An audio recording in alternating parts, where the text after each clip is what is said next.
Le titre de cette table ronde, c'est « Être poète pour que vivent les hommes », livre publié chez Parole et Silence. Et ce titre indique bien la dimension universelle du message de Claude Vigée et même de son rapport au judaïsme, cette question de l'universel étant évidemment très complexe. Je voudrais vous demander, je voudrais que cette table ronde soit un moyen pour nous de témoigner de notre rapport avec Claude Vigée. Yves Leclerc, qu'est-ce qu'il vous a apporté dans votre destinée de poète?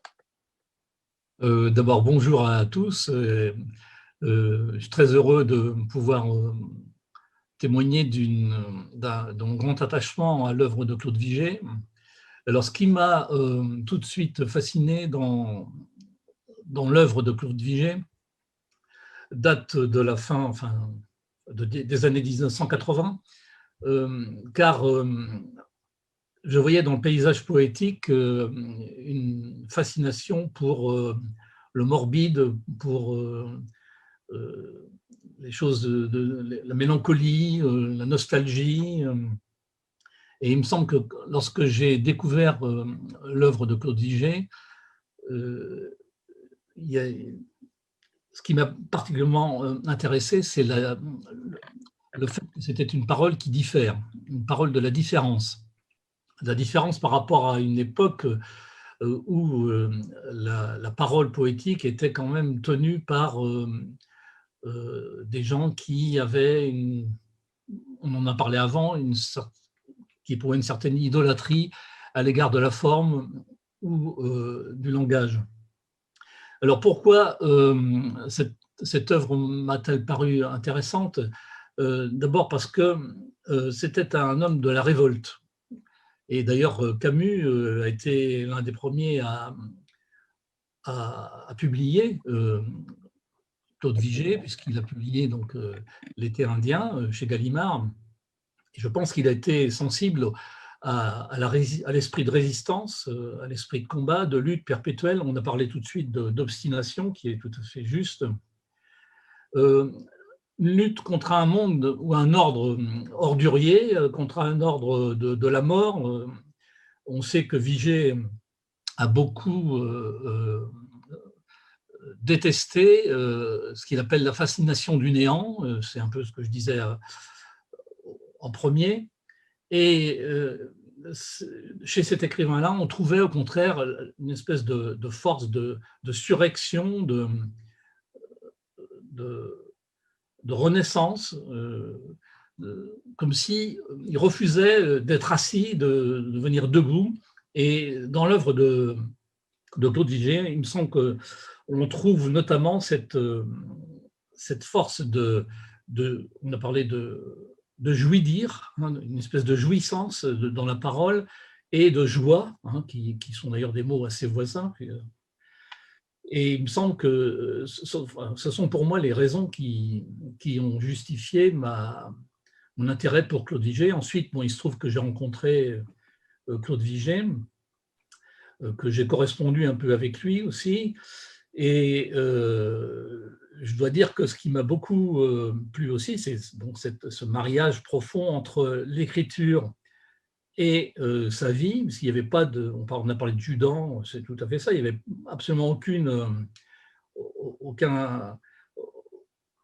schizophrénie, si j'ose dire, dans cette œuvre-là. Il y avait une espèce de manière de raccommoder, ce qui malheureusement est souvent séparé.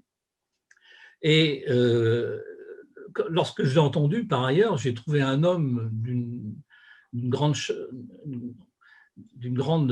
force de vie, d'une grande chaleur humaine, très humaniste, très à l'écoute, très drôle aussi. C'est ce qui est une qualité assez rare, en tout cas pour moi, parmi les gens que j'avais l'occasion de lire à cette époque-là, de trouver.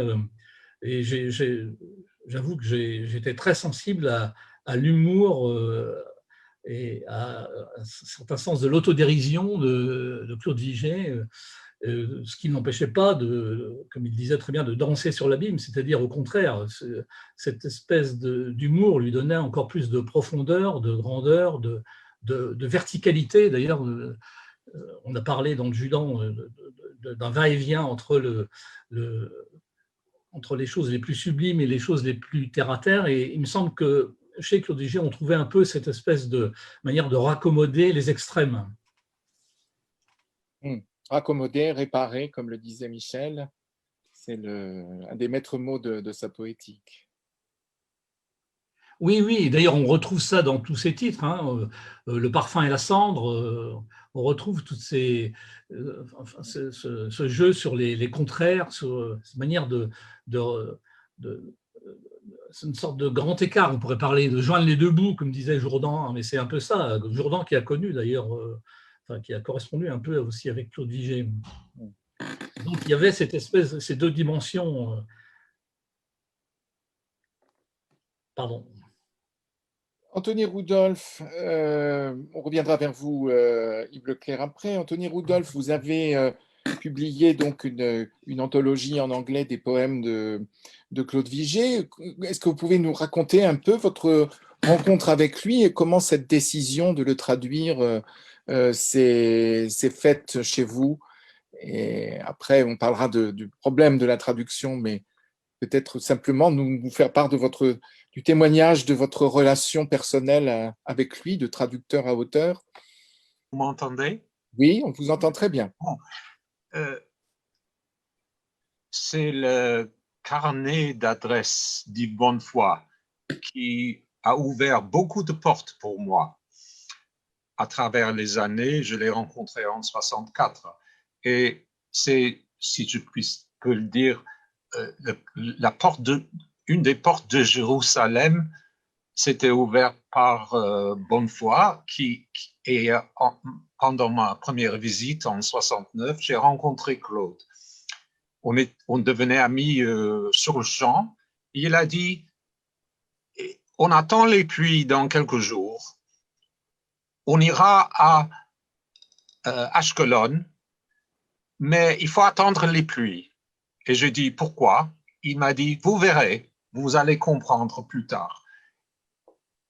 Quelques jours plus tard, les pluies, on est allé à Ashkelon dans sa petite voiture, lui et moi et Evie, sa femme, et on passait pendant le voyage, on a passé devant un champ.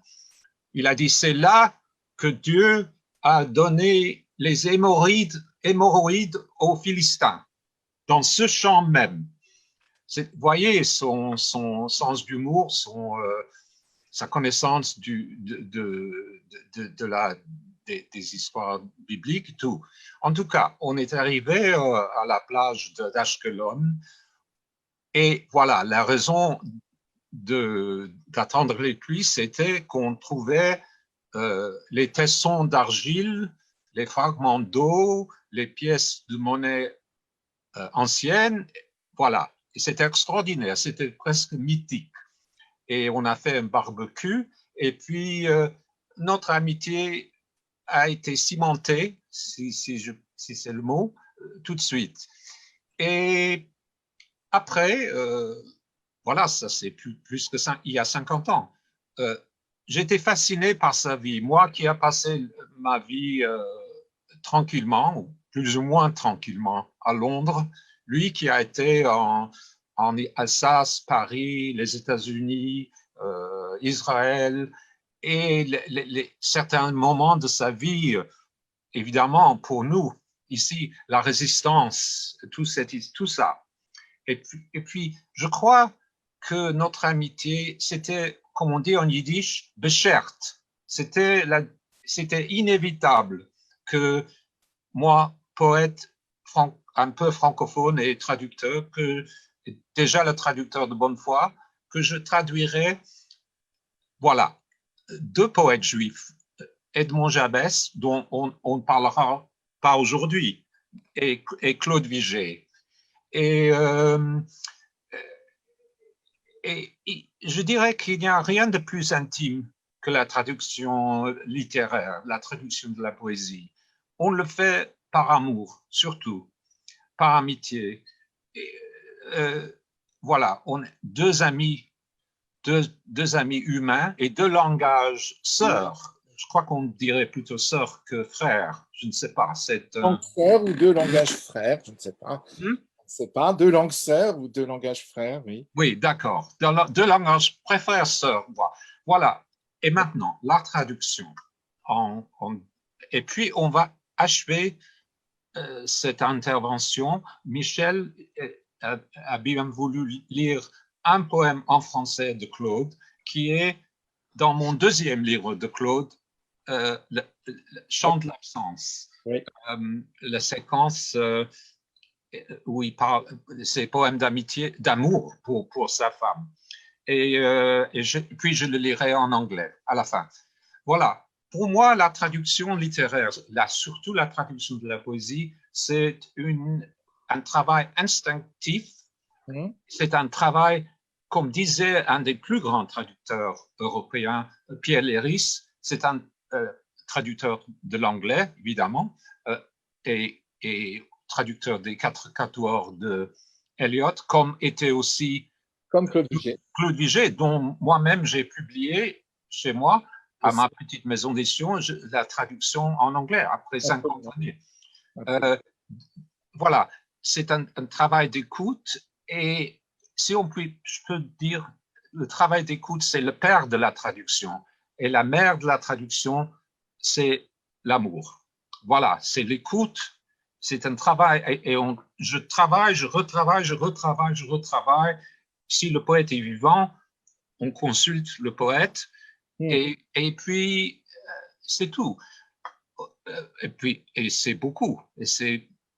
Enfin. Moi, j'avais envie de vous poser une question. Oui. Qui est de savoir, quand vous avez fait, alors vous avez fait 2 livres, mais le premier choix de poèmes que vous avez publié, oui. qui est très important, est-ce que vous avez pris les poèmes que vous préfériez ou qui vous paraissaient, avec lesquels vous vous sentez le plus en affinité, ou est-ce que le choix a été fait? Est-ce que Claude Vigée vous a demandé de traduire certains poèmes qu'il considérait comme... C'était presque, je crois que c'était presque 100% le choix que j'ai fait grâce à ce qui allait en anglais.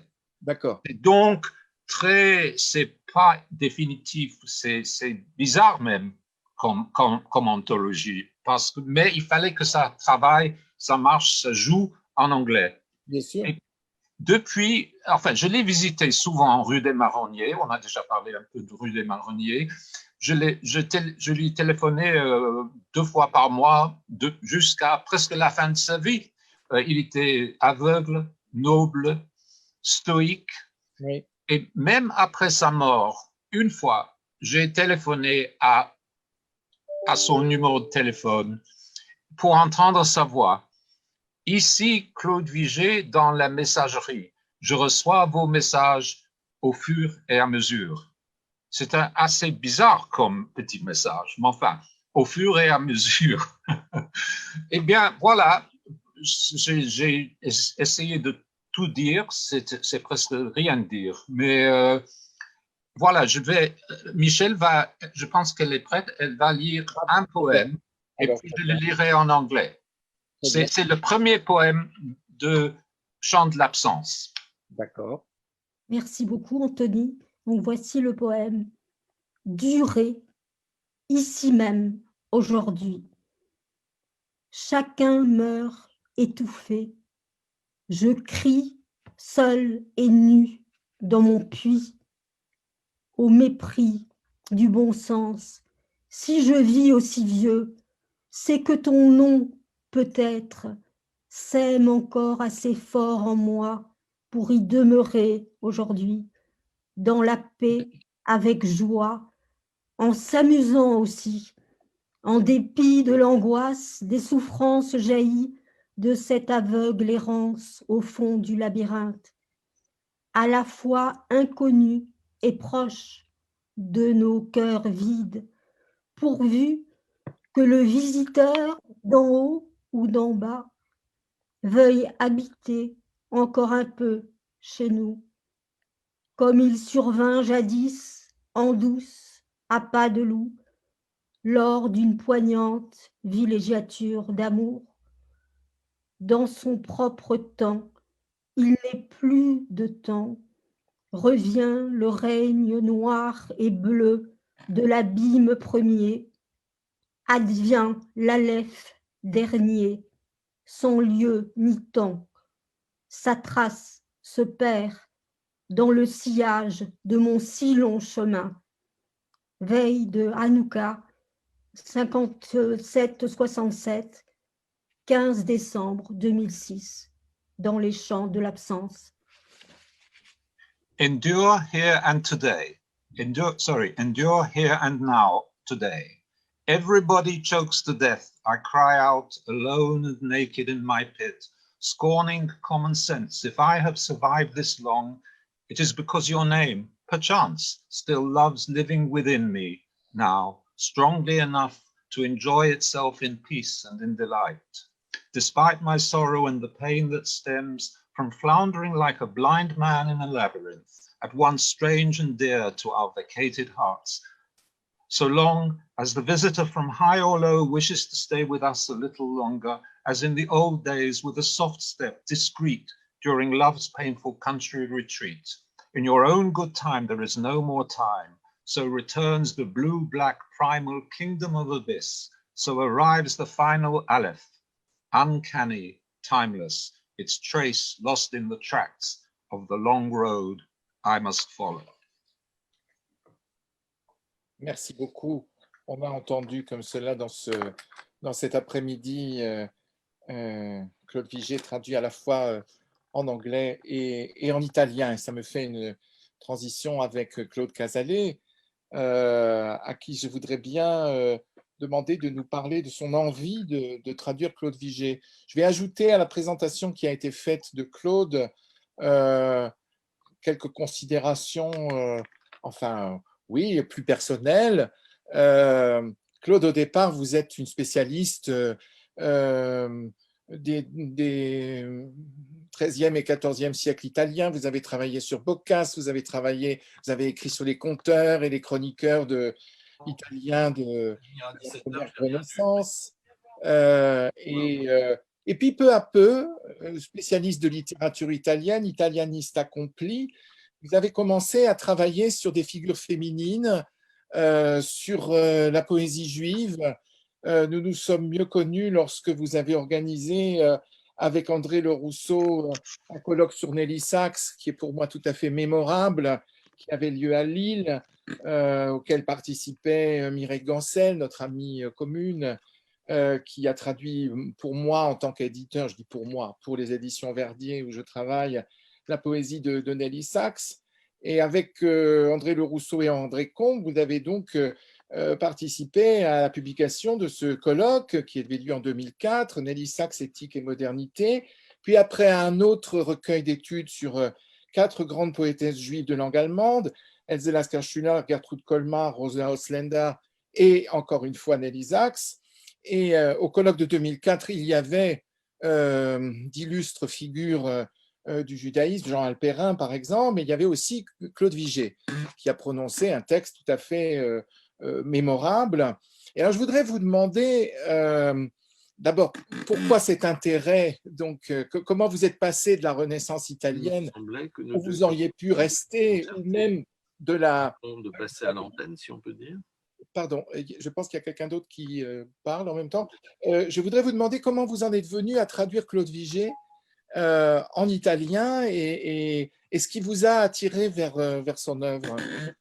Voilà, bon, merci donc pour avoir rappelé donc ces expériences qui ont été très importantes pour moi quand j'étais à Lille, et justement le travail accompli avec André Le Rousseau et puis aussi Mireille Gancel, dont j'ai traduit certains ouvrages en italien, m'ont amené à prendre contact non seulement avec la culture allemande, et malheureusement, ce qui peut paraître paradoxal, je ne connais pas la langue allemande, mais surtout avec la culture juive. Et en même temps, comme vous disiez, je me suis intéressé à des figures féminines, et en particulier, par exemple, avec Elsa Morante. Elsa Morante qui, évidemment, avait des origines juives, qu'elle reconnaissait plus ou moins, mais dans son œuvre, la présence du judaïsme est fondamentale, donc dans son roman La Storia, mais aussi dans sa poésie, et parce qu'elle est poète, elle est moins connue comme poète, donc avec des recueils comme Alibi ou bien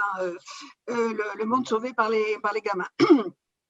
Or, justement, il m'a paru important, j'ai bien connu Claude Vigée, moi aussi, j'ai passé des après-midi délicieux avec lui, avec Evie, rue des Marronniers, et nous avons souvent parlé de l'Italie.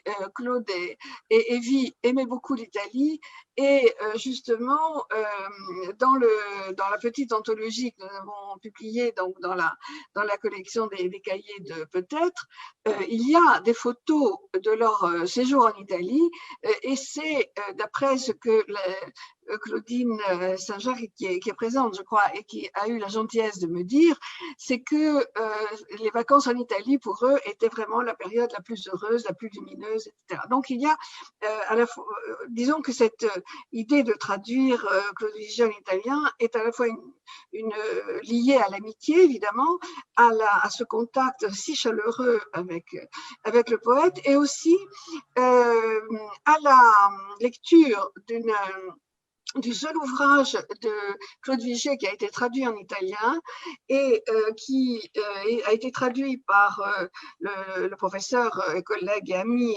Ottavio Di Grazia, qui enseigne à Naples, et qui a traduit une très belle traduction du Silence de la Lef, et donc il l'a traduit en italien avec le titre Alle porte del silenzio, scrittura e rivelazione nella tradizione ebraica. Et je dois dire que c'était très important pour Claude qu'il y ait un ouvrage aussi fondamental traduit en italien, et je trouvais dommage que sa poésie ne le soit pas. Donc, j'ai traduit 32 poèmes et extraits de poèmes, donc ce qui n'est pas beaucoup par rapport à son énorme production, mais j'ai fait un choix très, très personnel, justement. Je pensais au choix qu'a indiqué Anthony. Donc, c'est à la fois, j'ai voulu favoriser l'inspiration biblique et méditerranéenne de Claude, parce que il me fallait trouver un rapport aussi au niveau du linguistique, au niveau du climat avec l'Italie, et j'ai senti en quelque sorte qu'il avait au fond un frère en poésie qui est Umberto Saba. J'ai travaillé aussi parce que à l'occasion de mes cours sur la poésie italienne contemporaine, qui est très très belle, très intéressante, et il y a quelque chose effectivement dans le portrait qu'Elsa Morante dresse d'Umberto Saba, qui peut renvoyer à Claude. Elle le désigne comme le poète de toute la vie. Elle dit de lui qu'il a écrit et travaillé avec une scrupuleuse honnêteté de ceux qui recherchent la vérité. Et donc, dans ça, il y a aussi évidemment la présence de la poésie italienne de Dante, etc. Donc, ce rapprochement avec ça, avec la culture juive de Trieste, m'a paru un moyen de mettre Claude en rapport avec la culture italienne. Très bien. Et on espère bien qu'il y aura des prolongements, enfin que ce n'est qu'un début, mais il faut commencer, évidemment, naturellement. Est-ce que je peux ajouter un petit mot? J'avais pas, je voulais dire aussi que je trouve ces livres éblouissants. Et ce qui m'intéresse surtout, c'est les livres où il mélange poésie et prose, ou bien vers et prose. C'est très important. Ça a influencé d'autres, y compris moi-même, à écrire des livres où il y a les deux. Et aussi, bien sûr, le Judan, qui est problématique comme concept, mais qui vraiment a ouvert une autre façon de lire Israël et la destinée juive et tout. Voilà ce que je voulais ajouter. Merci pour l'italien. Vraiment, c'est fascinant. C'est trop fascinant, la traduction. Ça nous empêche de penser à autre chose souvent. Je ne peux pas vous dire le contraire. Je vais poser une question à Michel Fink. Dans le texte que tu as lu tout à l'heure, tu l'as dédié à ton père, qui était comme Claude de langue alsacienne, qui a lui-même écrit une autobiographie qui s'appelle Der Sprachlos, c'est-à-dire l'homme sans langue. Et est-ce que tu pourrais nous dire quelque chose de ta rencontre un peu plus autobiographique, dirais-je, sans dévoiler, sans aller dans la confession, mais quand même, tu es de nous tous une de celles qui a le plus longtemps, qui est amie depuis le plus longtemps avec Claude Vigée. Est-ce que tu pourrais nous parler de cette amitié de Claude avec ton père, Adrien Fink, grand germaniste de l'Université de Strasbourg, et puis de l'influence ou du rôle qu'il a pu avoir dans ton propre développement intellectuel et artistique? Oui, merci Jean-Yves. En fait, c'est vrai, j'ai rencontré Claude Vigée au sortir de l'enfance en 1975, lorsqu'il est venu chez nous à la maison. Et je dois dire qu'à partir de cette période, donc de 1975, mon père l'avait rencontré avant même, à partir de cette période, il revenait très souvent en Alsace. Et il y revenait pour des raisons, je crois, tout à fait fondamentales, une fidélité à l'Alsace, qui est d'abord, je tiens à le dire ici en sa présence, une fidélité à Claudine, à ses petits-enfants. C'était très important de venir. Il n'était plus alsacien, mais sa fille habitait encore l'Alsace et ses petits-enfants. Et voilà, il venait voir essentiellement Claudine, mais il venait nous voir, nous aussi, mon père, moi et ma mère. Alors, ce que j'ai gardé de lui, la première fois que je l'ai vu, j'étais très jeune, et en fait, c'est une impression de lumière, lumière d'un être et lumière d'une parole, énergie rayonnante. Et c'est le premier poète que j'ai rencontré dans ma vie. Et cela compte beaucoup pour moi qui, dès l'origine, sentais bien secrètement que je souhaitais devenir un jour moi-même écrivain et poète. Et voilà, peut-être puis-je dire aussi quelque chose qui peut vous sembler un peu curieux, mais qui a été essentiel pour moi. Dans les premières années où j'ai rencontré Claude Vigée à Strasbourg, chez mes parents, je ne lui parlais presque pas. Je passais des heures à côté de lui, à l'écouter parler. Silencieuse, je l'écoutais parler, sans savoir que l'écoute était une clé de voûte de son œuvre. Et ce n'est que plus tard, quand je suis venue moi-même à Paris faire mes études et que je suis allée régulièrement chez Claude et Evie, ce n'est que plus tard que j'ai commencé à lui parler et que l'on peut parler de dialogue entre Claude Vigée et moi. Au début, c'était véritablement une parole venue enfanter mon oreille. Et j'en suis extrêmement touchée, émue quand j'en parle encore maintenant.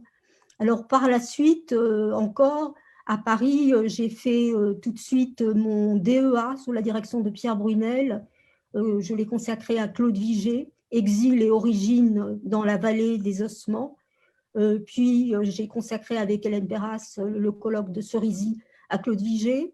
Mais je dirais aussi autre chose, sans m'arrêter parce que j'ai déjà beaucoup pris la parole, mais c'est aussi avec Claude Vigée et mes parents que j'ai eu la chance de passer plusieurs semaines à Jérusalem.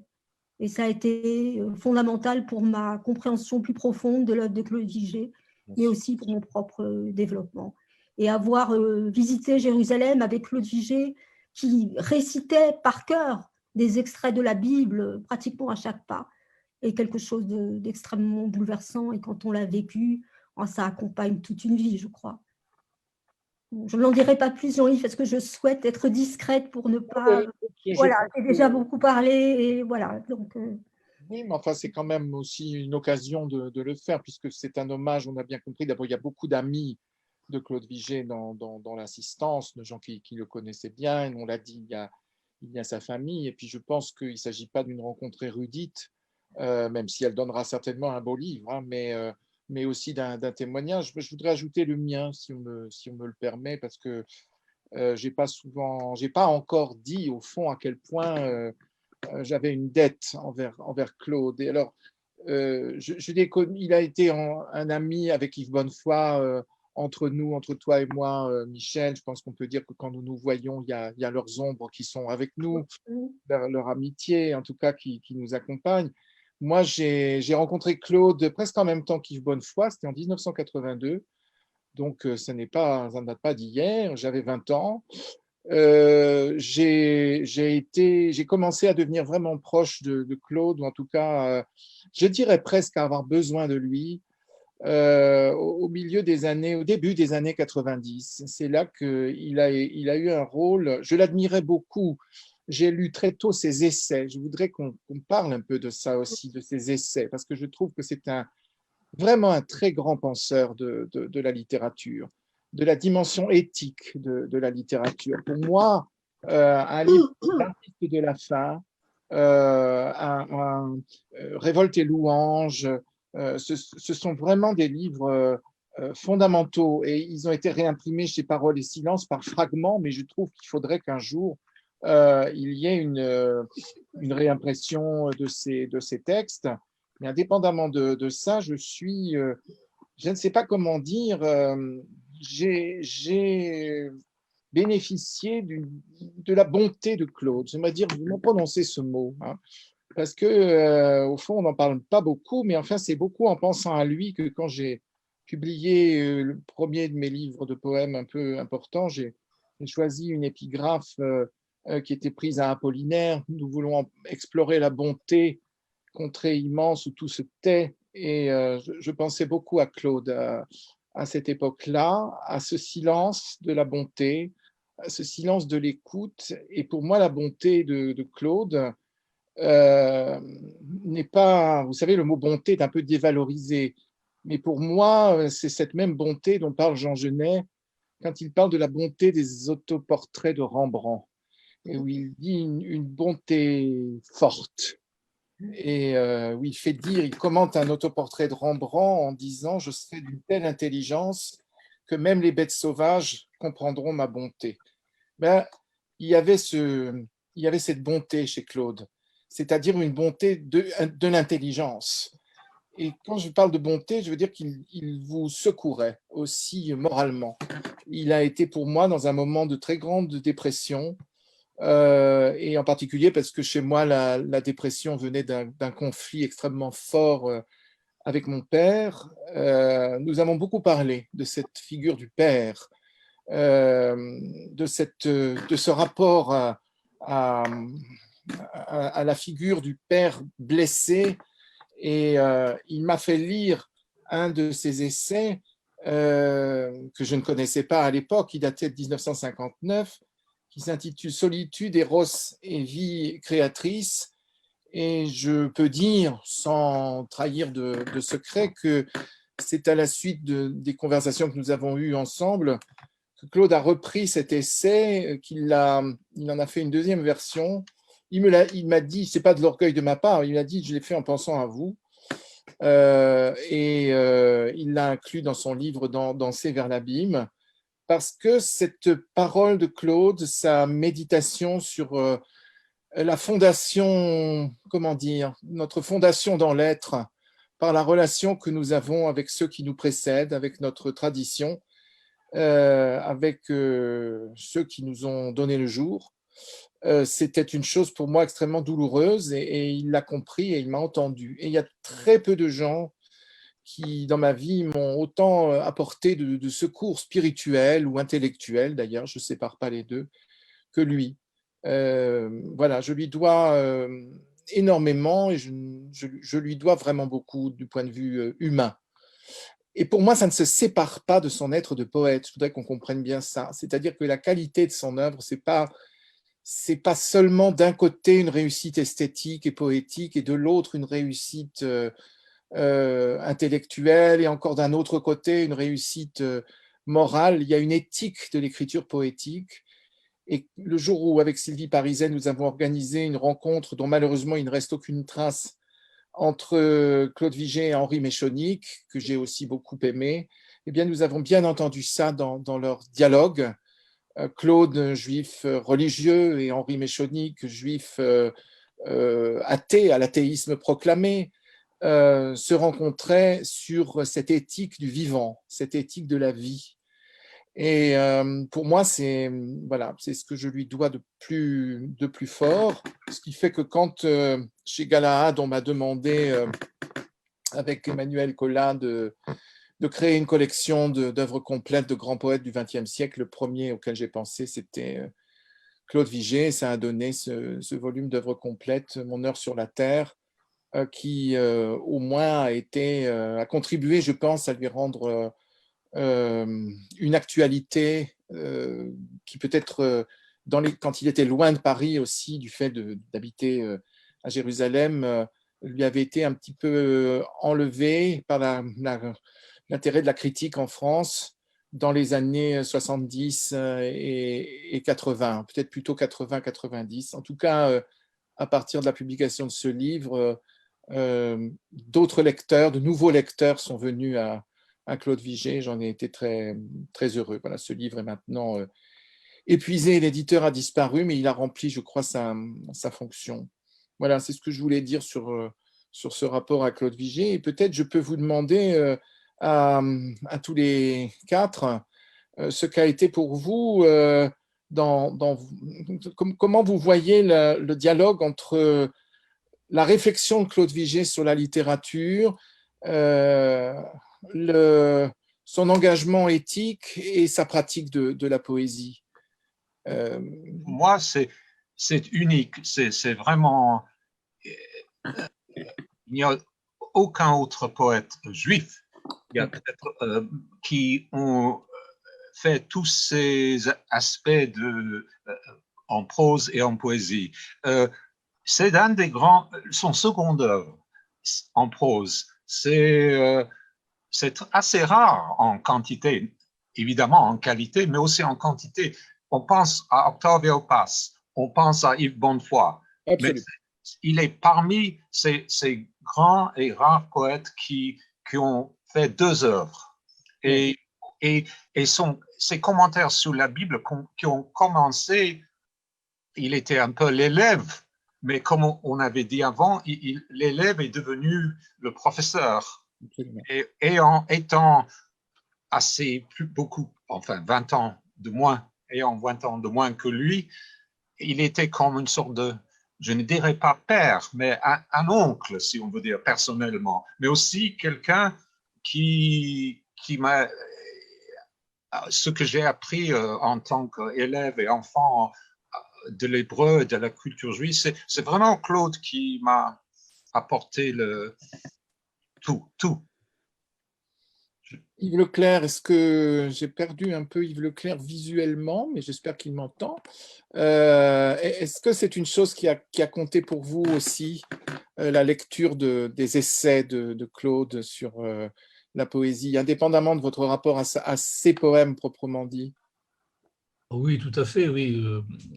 Je reprendrai un peu ce qu'a dit Anthony Rudolph. C'est-à-dire qu'il m'a, moi, ouvert la porte, si j'ose dire, enfin grande, la porte à la tradition juive et à la Bible. Et avec lui, j'ai eu le sentiment de retrouver le livre et à travers une parole d'incarnation, car je voudrais insister aussi, enfin on l'a déjà fait, mais sur le fait que ce qui m'a beaucoup fasciné toujours chez Claude Vigée, c'est la parfaite unité dans toutes les dimensions de son œuvre, c'est-à-dire aussi bien dans sa poésie que dans ses essais, comme dans son travail d'exégète. On retrouve une grande harmonie, il n'y a pas de dispersion, au contraire, il y a une grande cohérence. Et c'est ce qui m'a particulièrement plu aussi dans son œuvre, en même temps que c'est une espèce de caractère jouissif dans son approche de la parole et dans sa réflexion sur la parole autant que dans sa pratique de la parole. Michel, nous sommes tous des professeurs de littérature comparée. Est-ce que ça comptait dans le rapport que tu avais avec Claude? Certainement. Je pense qu'en fait, les essais aussi, dont tu parlais tout à l'heure, ont compté beaucoup pour moi, Et aussi, comme cela vient d'être dit, je crois par Yves Leclerc, c'est vraiment par lui que je suis entrée dans la Bible, par ses exégèses bibliques, et évidemment, ce n'est pas rien. Et j'ajouterais peut-être quelque chose que vous savez tous, puisque vous l'avez tous beaucoup cité, les essais échanger souvent une réciprocité de preuves avec les livres de dialogue. Ce qui comptait beaucoup pour moi aussi, c'est la parole dialoguée de Claude Vigée, écrite. C'est-à-dire que l'essai devenait facilement un dialogue. Et je crois que pour moi, c'était très important. Et pour mon travail en littérature comparée, c'est d'autant plus vrai que Claude Vigée était important que je pense que plus d'une dizaine de fois, je l'ai fait venir quand il était à Strasbourg dans mes cours de littérature comparée pour parler aux étudiants de sa propre œuvre, mais aussi pour parler aux étudiants du Vent du retour dans lequel il avait traduit Rainer Maria Rilke. Et je sais que ça a énormément compté pour mes étudiants, mais aussi pour Claude, qui aimait être au contact de cette jeunesse pleine de questions et d'interrogations. Donc la littérature comparée, chez moi, c'est nourri de la présence et de l'œuvre de Claude Vigée.